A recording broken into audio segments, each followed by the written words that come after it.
Pacific ring of fire, ये GS paper 1 यानी कि ज्योग्राफी पॉइंट ऑफ व्यू से एक काफी इंपॉर्टेंट टॉपिक है। प्रशांत महासागरीय ज्वाला वृत्त, तो इसके बारे में हम लोग डिस्कस करेंगे। क्या कोई मुझे बता सकता है कि रिंग ऑफ फायर जो है वो कहां पर हम लोग को देखने को मिलते हैं? बताइए, किस क्षेत्र में रिंग ऑफ फायर देखने को मिलते हैं?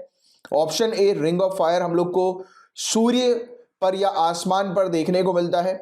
Option B, ring of fire हम लोग को ओशियन पर देखने को मिलता है, स्पेशली पैसिफिक क्षेत्र पर हम लोग को देखने को मिलता है। बताइए दोनों में से क्या करेक्ट होगा? तो गाइज ये दोनों ही करेक्ट है। एक रिंग ऑफ फायर तब होता है जब हम लोग को सूर्य ग्रहण देखने को मिलता है, राइट। सूर्य जो होता है उसके आगे जब चंद्रमा आ जाता है, तो जब चंद्रमा पूरी तरह से सूर्य को कवर नहीं कर पाता तो एक रिंग हम लोग को देखने को मिलती है, उसको भी रिंग ऑफ फायर कहा जाता है। तो ये एक फैक्ट थोड़ा सा ध्यान में रखिएगा, कई बार प्रीलिम्स में इस प्रकार की चीजें आती हैं, तो यू शुड बी अवेयर कि रिंग ऑफ फायर जो है वो सूर्य ग्रहण वाली एक्टिविटी को भी कहा जाता है। First point and second point, ring of fire हमारी धरती पर स्पेशली पैसिफिक क्षेत्र पर एक ऐसा एरिया हम लोग को देखने को मिलता है जहां पर काफी सारी टेक्टोनिक प्लेट्स हैं और इसी के कारण यहां पर बहुत ज्यादा अर्थक्वेक्स होती हैं और यहां पर वॉल्केनोज हम लोग को देखने को मिलता है भारी मात्रा में, और इसी चीज के लिए इस क्षेत्र को रिंग ऑफ फायर जो है वो कहा जाता है। तो अभी इसके बारे में डिटेल में हम लोग डिस्कस करते हैं। ये टॉपिक न्यूज में इसलिए आया क्योंकि ईस्टर्न इंडोनेशिया पे 7.3 मैग्नीट्यूड का एक अर्थक्वेक आया है, जिसका एपिसेंटर फ्लोरेस सी पर था। कहां पर था? फ्लोरेस सी पर। तो आपको गौर से मैप की तरफ देखना है क्योंकि ज्योग्राफी में मैप की प्रैक्टिस बहुत इंपॉर्टेंट होती है।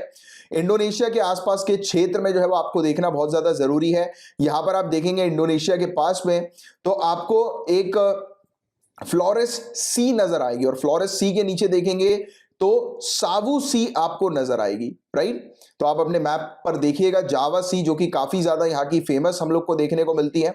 तो कुछ आपको ज्योग्राफिकल लोकेशन पता होनी चाहिए। तो यहां पर फ्लोरेस सी है, वहीं पर ही हमें देखने को मिल रहा है कि उसका एपिसेंटर था अर्थक्वेक का, राइट। और अर्थक्वेक हम लोग को ईस्टर्न इंडोनेशिया पर अभी रिसेंटली देखने को मिला, तो दैट्स व्हाई ये टॉपिक जो है वो रिंग ऑफ फायर का न्यूज में है। बट क्वेश्चन ये भी बन सकता है इंडोनेशिया में इतने ज्यादा अर्थक्वेक क्यों आते हैं? What is the main reason behind it? क्योंकि गाइस इंडोनेशिया जो है वो रिंग ऑफ फायर क्षेत्र पर है, ये भी एक कारण है अर्थक्वेक आने का।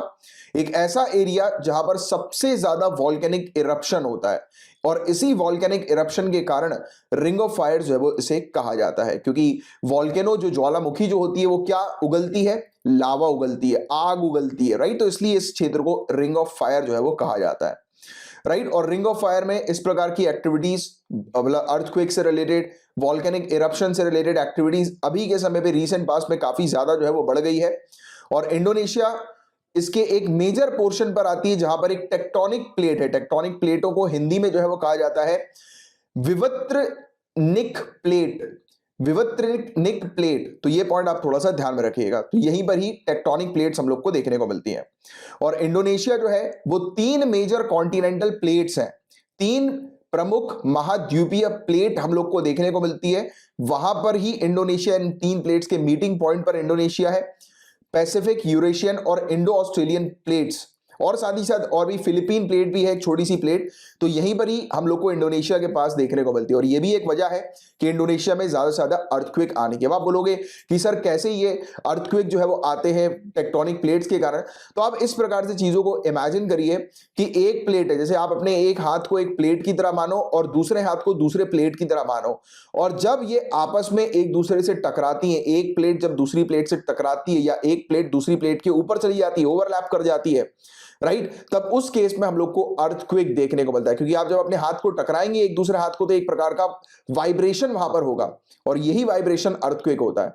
और ऑब्वियस ही बात है कि धरती के नीचे आप जानते हैं कि क्या है, एस्थेनोस्फीयर में लावा हम लोग को देखने को मिलता है, राइट। और ये दरार है, इस दरार से क्या निकलता है? लावा जो है वो बाहर आता है, राइट। तो ये चीज भी हम लोग को देखने को मिलती है और इसलिए यहां पर काफी ज्यादा हम लोग को वॉल्केनो देखने को मिलते हैं, क्योंकि इसी दरार से जो है वो बाहर वॉल्केनो, ज्वालामुखी जो है वो लावा उबलते हैं या उगलते हैं, राइट। तो ये चीज आपको थोड़ी सी ध्यान रखनी है। और इंडोनेशिया आपको बता देगा इसकी रफली इंडोनेशिया में 400 के आसपास आपको ज्वालामुखी वॉल्केनोज जो है वो देखने को मिल जाएंगे, जिनमें से 127 आज की डेट में करेंटली एक्टिव है इंडोनेशिया में, राइट। और पूरे दुनिया भर में एक्टिव वॉल्केनोज का 1/3 वॉल्केनोज जो है वो इंडोनेशिया में हम लोग को देखने को मिलता है। तो ये तो कुछ बात कर ली हमने इंडोनेशिया से रिलेटेड। अब आते हैं मेन टॉपिक के ऊपर, that is ring of fire. तो रिंग ऑफ फायर पैसिफिक क्षेत्र पर हम लोग को देखने को मिलता है। यहां पर 450 से भी ज्यादा वॉल्केनोज हैं, इसलिए इसे रिंग ऑफ फायर मेनली कहा जाता है। यहां पर दुनिया के टोटल 4 सबसे ज्यादा एक्टिव वॉल्केनोज हैं, उनमें से 3 यहां पर हैं। माउंट सेंट हेलेंस जो यूनाइटेड स्टेट्स में है, माउंट फूजी जो जापान में है, और माउंट पिनाटुबो जो फिलीपींस में है। ये दुनिया के 4 सबसे ज्यादा एक्टिव वॉल्केनो में से 3 वॉल्केनो यहां पर जो जिसके बारे में मैंने भी आपसे बात करी वो यहां पर है। देखिए कभी कभी क्या होता है, डायरेक्टली आपसे क्वेश्चन जो है वो ये भी पूछ लिया जाता है, माउंट सेंट हेलेंस कहां पर है बताएं, तो आपको पता होना चाहिए यूएसए में। क्वेश्चन आएगा कि माउंट फूजी कहां पर है, तो जापान में है। माउंट पिनाटुबो कहां पर है, तो फिलीपींस में है। तो इस प्रकार की प्रैक्टिस थोड़ी सी ध्यान में रखिएगा, मतलब कि ये आप चाहे तो इसको नोट्स बनाकर जरूर जो है वो लिखें, क्योंकि ये चीज काफी ज्यादा आपके लिए इंपॉर्टेंट है। प्रीलिम्स में choose the correct pair, match the following questions में इस प्रकार की चीजें अक्सर आ जाती हैं, क्षेत्र से रिलेटेड, लोकेशन से रिलेटेड। एंड आपको बता दें कि रिंग ऑफ फायर में यानी कि मान के चलो कि दुनिया में जितने भी अर्थक्वेक होते हैं उसके 90% अर्थक्वेक हम लोग को रिंग ऑफ फायर में देखने को मिलते हैं। उसकी वजह आप सभी लोग अब तक जान ही चुके हैं कि यहां पर टेक्टोनिक प्लेट्स काफी सारी हम लोग को देखने को मिलती हैं।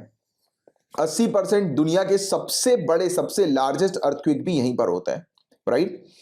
And Philippine sea plate, Cocos, Nazca plates, तो ये यहीं पर ही हम लोग को देखने को मिलती हैं।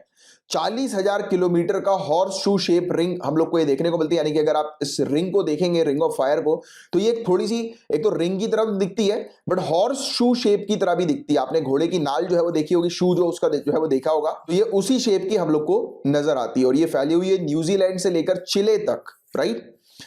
एंड यहां पर रहने वाले जो लोग हैं वो काफी रिस्क में रहते हैं, क्योंकि बहुत रिस्की एरिया, अर्थक्वेक भी आता है, वॉल्केनोज भी यहां पर बहुत ज्यादा एक्टिव वॉल्केनोज है, तो काफी रिस्की एरिया है ये रिंग ऑफ फायर का। स्पेशली सबसे ज्यादा रिस्की एरियाज हम लोग को जो यूनाइटेड स्टेट्स का वेस्ट कोस्ट है, चिले है, जापान है, और कुछ आइलैंड नेशन जिसमें सोलोमन आइलैंड हम लोग को एक देखने को मिलता है, ये सब रिस्की एरियाज हैं जो कि यहीं पर ही आते हैं। और इन एरियाज को सबडक्शन जोन जो है वो कहा जाता है, और जिसमें हम लोग को देखने को मिलता है कि 2 प्लेट्स जो होती है, यानी कि टेक्टोनिक प्लेट्स जो होती हैं, जब वो आपस में टकराती हैं तो वो सबडक्शन जोन हम लोग को देखने को मिलता है। एक प्लेट दूसरी प्लेट के नीचे जो है वो घुसने लगती है, राइट। तो ये इस प्रकार की प्लेट्स यहां पर मौजूद है, तो इसलिए ये एरिया काफी ज्यादा रिस्की है।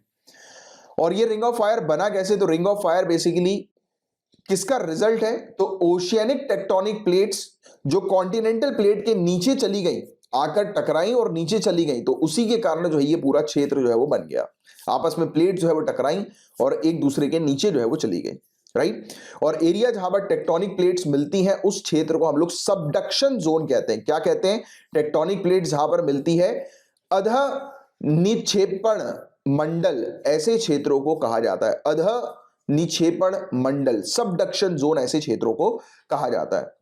और रिंग ऑफ फायर में अर्थक्वेक क्यों होती है, तो इसके बारे में तो आप लोग जानते ही हैं, बेसिक सी चीज है कि आपस में जब ये टकराती हैं प्लेटें, जो सबडक्शन जोन वो वाला जोन होता है जहां पर प्लेट्स आपस में टकराती हैं, जब ये टकराएंगी तो एनर्जी रिलीज होगी ना, तभी तो हम लोग को देखने को मिलेगा कि अर्थक्वेक होगा, राइट। तो ये चीज हम लोग को देखने को मिलती है, इसी के कारण जो है वो अर्थक्वेक हम लोग को नजर आता है, राइट। और ये बहुत इंपॉर्टेंट चीजें हैं गाइस, ज्योग्राफी के जो टर्म्स होते हैं ना ये बहुत ज्यादा इंपॉर्टेंट है।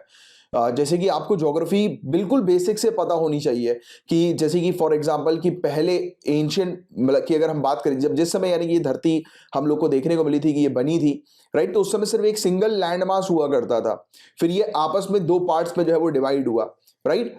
और फिर उसके बाद जो है ये धीरे धीरे करके, जो आज की डेट में अगर आप वर्ल्ड मैप को देखेंगे बहुत गौर से, तो ये एक टाइम पर जितने भी कॉन्टिनेंट्स थे ये एक हुआ करते थे, एक सिंगल लैंड मास हुआ करते थे, आज टूट के बिखर गए हैं और ये आज की डेट में जो है वो ड्रिफ्ट कर रहे हैं, राइट। नॉर्थ वेस्ट की तरफ अगर हम बात करें हमारे एरिया की, इंडिया के एरिया की बात करें, एशिया की बात करें, यूरेशिया की, तो ये नॉर्थ ईस्ट की तरफ जो है वो मूव कर रहे हैं, राइट। इवन एक बहुत इंपॉर्टेंट चीज जिसके बारे में आपको पता भी होगा कि हमारा जो हिमालय है वो आज की डेट में बढ़ता जा रहा है, राइट। हिमालय की हाइट जो है वो इंक्रीज होती जा रही है, and the reason behind is this movement only, कि ये मूवमेंट जो हम लोग को देखने को मिल रहा है, जिसके कारण से हिमालय जो है वो ऊपर जो है वो उठता जा रहा है, बढ़ता जा रहा है, राइट। तो दिस इज द थिंग जिसके बारे में आपको पता होना चाहिए, काफी इंपॉर्टेंट टॉपिक है। मैं उम्मीद करता हूँ रिंग ऑफ फायर से रिलेटेड बेसिक से फैक्ट्स आपको पता लगे होंगे काफी सारे, राइट, और थोड़ा सा एक कंसेप्चुअल अंडरस्टैंडिंग इसकी आपको डेवलप हुई होगी।